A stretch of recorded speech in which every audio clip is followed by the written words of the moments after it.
Hello everyone, आप सभी आंगनबाड़ी सेविकाओं सहायिकाओं का एक नए इन्फॉर्मेटिव वीडियो पर मैं फिर से स्वागत करता हूं।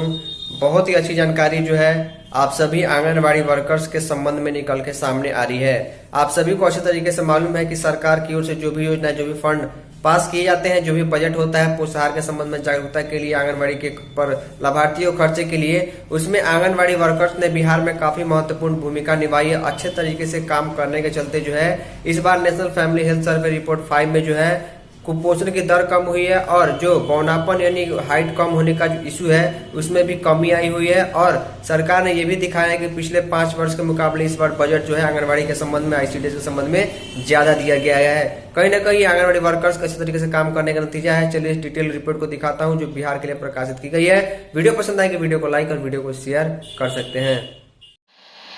तो ध्यान दीजिएगा, कहीं ना कहीं आप सभी आंगनबाड़ी वर्कर्स के अच्छे तरीके से काम करने के चलते काबिल तारीफ आप लोग हैं। इसके चलते जो है बिहार में कुछ चीज़ें जो है काफ़ी सुधार हुई है। साथ में विभाग ने जो बजट इसके अंतर्गत खर्च किया उसमें भी काफ़ी अच्छी वृद्धि हुई है। पटना से खबर है, पूरे बिहार के लिए रिपोर्ट है। पोषण पर खर्च करने से खर्च जो है पोषण पर जो बढ़ाया गया उससे बच्चों के स्वास्थ्य में सुधार होता हुआ दिखाई दे रहा है। और इस सुधार के लिए सीधे सीधे आंगनबाड़ी वर्कर्स भी जिम्मेवार हैं, क्योंकि उनके थ्रू, आंगनबाड़ी केंद्रों के थ्रू ये सारी योजनाएं चलती हैं।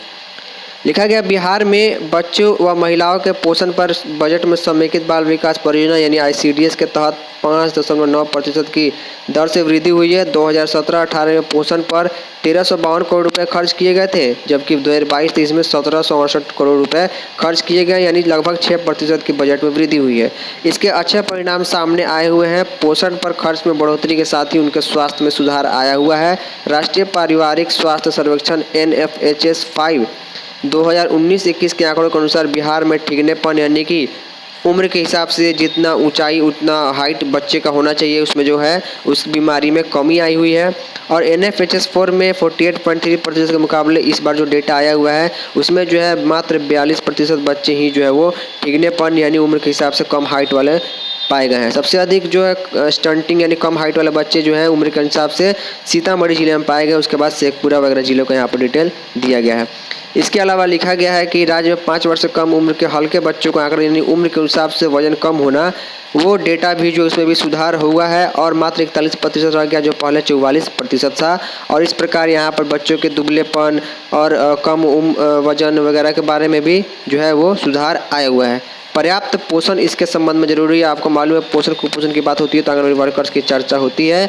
लिखा गया, आईसीडीएस की योजनाओं के साथ जो है कई तरह की चीज़ें, जागरूकता और भोजन उपलब्ध कराने के चलते जो है यहाँ पर चीज़ों में सुधार आया हुआ है। तो कहीं ना कहीं आप सभी आंगनबाड़ी सेविकाएँ जो पोषण कुपोषण का काम करती हैं या फिर सहायिकाएँ जो मेहनत करती हैं सेविकाओं के साथ, उनको जो है इसमें भागीदारी थी और ये काबिल तारीफ की काबिल है। उम्मीद करता हूँ कि आप सभी को इससे जानकारी मिली होगी। फिलहाल इस वीडियो में इतना ही, तब तक के लिए धन्यवाद।